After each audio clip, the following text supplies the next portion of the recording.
ስሙ አሁንም ይቺ ማርያም የኢየሱስ እናት ማርያም አይደለች።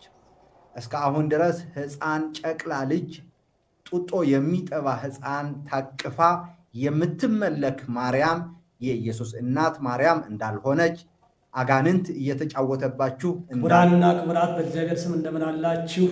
በቅድሚያ ለአቲ ስብሐት ለእመቤቴ ለድንግል ማርያም አምላክ ለመረጣት የአምላክ እናት ለሆነችው ለድንግል ማርያም ክብር ምስጋና ይግባት፣ ክብር ምስጋና ይግባት። ከዚህ በመቀጠል ግን ለሰውየው የተወሰነ እብደቱን ለመግለጥ ያህል ቅዱሳት መጻሕፍት ከተናገሩት መጥቀስ ይቻላል። በተለይ እነ ቅዱስ ቄርሎስ፣ እነ ቅዱስ ሄራቅሊስ፣ እነ ቅዱስ ኤጲፋንዮስ ከሃዲያን ሰዎችን በውሻ እየመሰሉ ተናግረውባቸዋል። በውሻ ይመስሏቸው ነበር። ውሻ በሁለት አይነት ይመሰላል። ውሻ ሁለት አይነት ምሳሌዎች አሉት። አንደኛው በጤነኝነት ሳለ ቤተሰቡን ይጠብቃል፣ ባለቤቱን ያውቃል፣ ይለያል፣ ቤቱን ይጠብቃል፣ ከውጭ ከወራሪ ከዘራፊ ይጠብቃል። ሲያብድ ግን ቅድሚያ መናከስ የሚጀምረው ከማን ነው?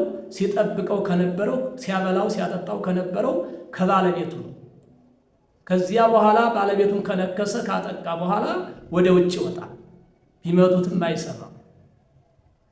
ካበደ በኋላ ሕይወቱን ሲያጣ ማለት ነው። ለዚህም ነው ራሱ ባለቤቱ እግዚአብሔር በነቢዩ በዳዊት ላይ አድሮ መዝሙር 21 ቁጥር 16 ላይ አገቱኒ ከለባት ብዙሃን ብዙ ውሾች ከበቡኝ አለ። እነማን ናቸው እነሱ? በዕለተ ዓርብ የሰቀሉት ሰዎች። እነሱም ውሾች ብሎ ባበዱ ውሾች መስሏቸዋል። ሊቃውንቱም ከሃዲያኑን ባበደ ውሻ የሚመስሏቸው በዚህ ነው። ቅዱስ ቄርሎስም ማነው ቅዱስ ሐዋርያው ጳውሎስም በፊልጵስዩስ ምዕራፍ 1:3 ቁጥር 2 ላይ እወቅዎሙ ለከለባት ብሏል።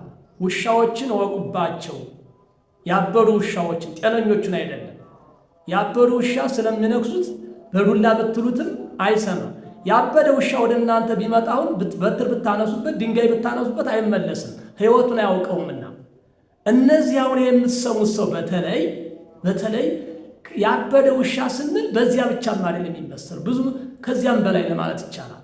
ለምን መጀመሪያ በድንግል ማርያም ስም ለምኗል። ከዚህ የደረሰው እንደው ባይማረውም ብዙ ባያውቀውም ይህን የምታዩትን የደፋውን ቆብ ያስመሰለውን የለበሰውን ልብስ ይህን እስኪለብስ ድረስ በማን ስም ተማጽኖ በልቷል? በድንግል ማርያም ስም ለምኖ በልቷል።